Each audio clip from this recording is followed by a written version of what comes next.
Bonjour, bienvenue dans cette nouvelle vidéo. Alors, première vidéo pour l'année 2022. Donc, je vous souhaite mes meilleurs vœux pour l'année 2022, puisque j'ai pas eu l'occasion de le faire encore. Et comme on est encore en janvier, j'ai encore le droit.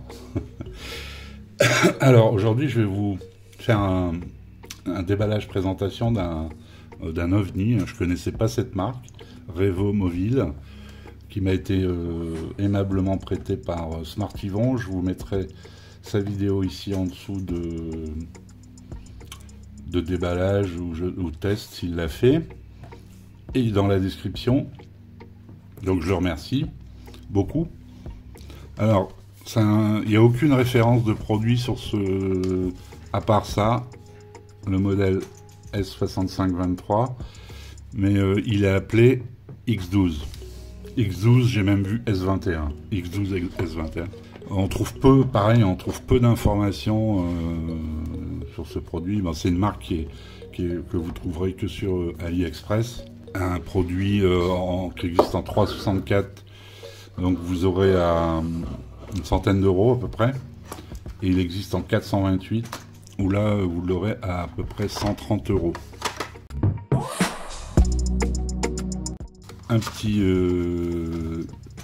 manuel d'utilisateur. Vous avez une protection en verre trempé et vous avez une coque qui est rigide et qui ne protège que les coins. Donc là, c'est pas protégé.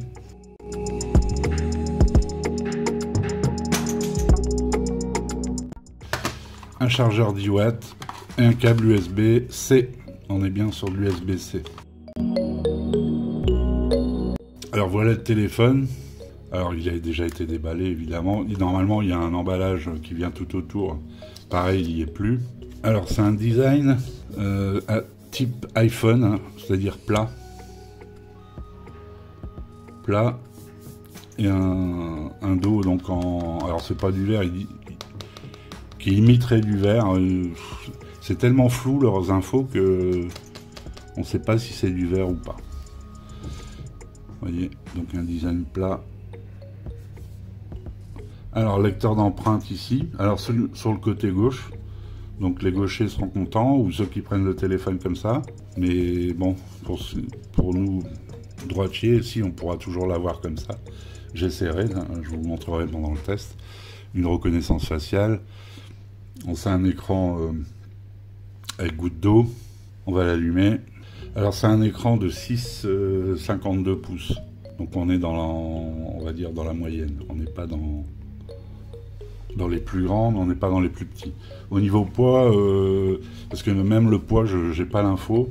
Alors je l'ai pesé, mais ma balance, j'ai l'impression qu'elle déconne. Bon, il m'a donné 186 grammes et ouais, je pense que c'est possible, hein, parce que la batterie c'est une 4150 mAh. Donc c'est un design type iPhone, hein, je le disais.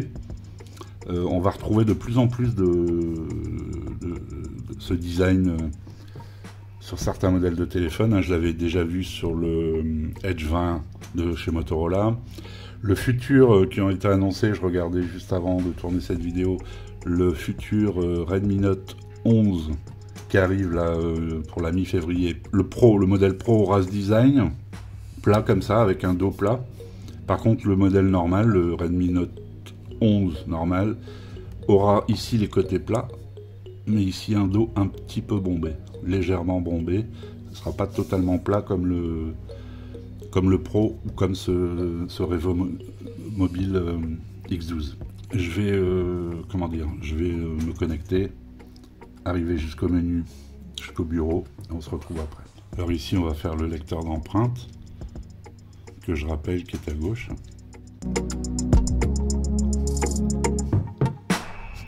Et nous voilà donc sur le bureau de ce téléphone. J'ai l'impression que c'est du stock. Bon, on peut voir c'est qu'il n'y a pas beaucoup d'applications installées, enfin d'applications on va dire qui peut perturber. Bon là c'est du stock, hein. Il n'y a que les applis Google. Vous avez la radio FM. On va aller voir les paramètres de ce téléphone. Donc voilà, on est sur de l'Android 11. Bon ici on est bien donc sur la version 3.64. Donc voilà, cela c'est vraiment du light, hein. Il n'y a pas d'application on va dire parasite. Donc je vais vous donner les caractéristiques de ce téléphone. Donc on est sur un Bah là vous pouvez voir les bords, bon les bords sont quand même épais, bon on est sur un téléphone à 100 €, le menton un petit peu quand même, 5 mm au moins. Donc c'est un écran LCD IPS de 6,52 pouces en HD, hein. Alors il était marqué 18/9 et sur la même photo 19/9. On a le choix, on va dire 18/9, donc 1600 par 720 pixels. Alors le processeur c'est un Unisoc SC9863. Alors bon c'est un processeur,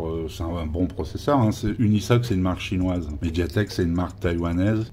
On en retrouve de plus en plus de téléphones avec des Unisoc, d'ailleurs même des Realme, enfin on en retrouve de plus en plus. Il est gravé en 28 nanomètres, donc c'est pas une technologie assez récente, hein. Je le connais ce processeur, il est pas récent.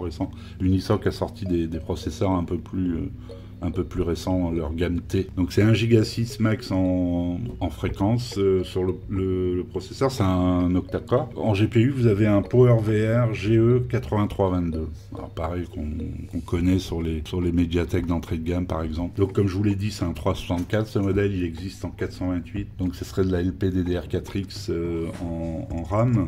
La ROM je pense que c'est de eMMC 5.1, j'ai pas vu, mais à ce prix là je vois pas ce que ça pourrait être d'autre. Le capteur ici c'est un 8 mégapixels, aucune idée de la provenance, et derrière vous avez un 16 mégapixels et un 2.1.2 j'imagine pour la macro et la profondeur de champ. Alors en ce qui concerne la connectivité, la 4G, alors par contre je ne sais pas si vous avez la B28, la B20 c'est sûr, mais la B28 je ne sais pas, je verrai lors du test si je peux avoir l'info. Et c'est une double SIM, c'est soit une SIM, une carte micro SD, ou soit deux SIM. Bluetooth 4.2, Wi-Fi 4, c'est-à-dire c'est ABGN, donc c'est l'Android stock, je vous l'ai dit. La batterie c'est une batterie de 4150 mAh, le chargeur que je vous ai montré dedans c'est un chargeur 10 watts. Bon on a quand même du type C, donc j'ai vu qu'il existait en couleur or, en couleur bleue et en couleur vert. Ici je pense que c'est le vert. Et donc le poids que j'ai trouvé, 186 grammes, je crois que je vous l'ai dit tout à l'heure. Je les mesure à la main parce que j'ai aucune mesure, hein, donc j'ai trouvé 165 avec ma petite règle, 165 de longueur pour 76 de largeur, et a priori une épaisseur à ce niveau-là de 0,85 mm. Bon ici on est presque au centimètre. Comme ça, esthétiquement, il est pas mal, il a l'air pas trop mal fini. Je veux dire, la fabrication est pas mauvaise. Alors on va regarder si le capteur réagit bien.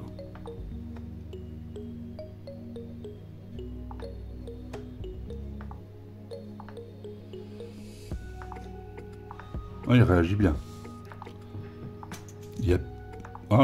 J'allais dire il y a plus rapide, oui. À partir du moment où vous mettez bien, si vous avez bien positionné le doigt, il se déverrouille facilement. Bon, il y a une reconnaissance faciale. Je sais pas si je vous ai donné le prix du 428, c'est plutôt 131 sur AliExpress. Je vous mettrai les liens dans la description comme d'habitude. Donc voilà, la prochaine fois, ce sera pour le test de ce téléphone. Prochaine fois que je vous vois. Le Redmi 11, donc je vous ai dit, ils l'ont annoncé aujourd'hui. Je crois qu'il sera disponible que mi-février. Donc il y a 4 modèles comme l'année dernière. Je vais en tester un tout de suite. Dès qu'il sort, je vais en tester un. Et puis après, on verra au fur et à mesure de ce qui sort. Hein. Vu la pénurie de composants, il y a moins de produits qui sortent. Hein. C'est pour ça que j'ai pas pu vous faire une vidéo avant. Il n'y avait rien de nouveauté, tout ce qui m'intéressait à tester, ça avait déjà été fait. Donc voilà, je fais ce test et je pense qu'après, ce sera le Redmi, j'espère. Bien, je vous remercie d'avoir suivi cette vidéo. Je vous rappelle d'aller voir la chaîne de Smart Yvon. Je le remercie encore et je vous dis à bientôt pour une prochaine vidéo. Ciao.